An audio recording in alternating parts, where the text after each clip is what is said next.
Gdy pomoże, nie pomoże, to pomoże, może, a gdy może, nie pomoże, to pomoże Gdańsk. Może i może. Pomoże i pomoże. У чым розніца? У вас можа ўзнікнуць пытанне. Палякі, у вас ёсць Z з кропкаў. Навошта вам яшчэ гэты RZ?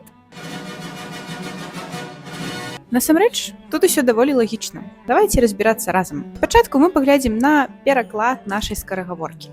Калі памор'е не дапаможа, то дапаможа можа мора.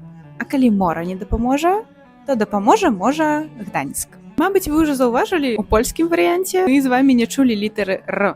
А вось у беларускім варыянце яна ў нас там ужо з'явілась. А ўсё таму, што мы з вамі пішам і вымаўляем Р, палякі пішуць RZ. Правда, R яны там не вымаўляюць, як мы ўжо з вамі ўпэўніліся, там толькі Ж. А там, дзе мы з вамі пішам і чытаем Ж, у палякаў будзе Z з кропкаў. Ну ж, давай. Все яшчэ не верыце? Не пужайцеся, гэта ўсяго толькі нож. А то есть, очевидно, талерж. Талежик. Теперь надо джинсы показать, снять. Что... Вы этого не убачите, але я dzisiaj mam na sobie джинсы. Как вы думаете, какие из них зараз на мне? Пишите в комментариях. Ну так. Блин. Ile пальцев tutaj widzicie?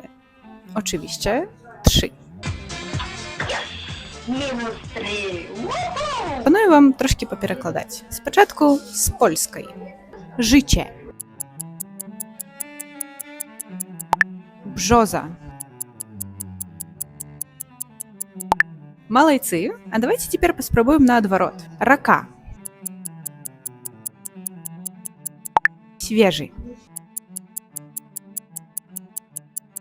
Bardzo dobrze.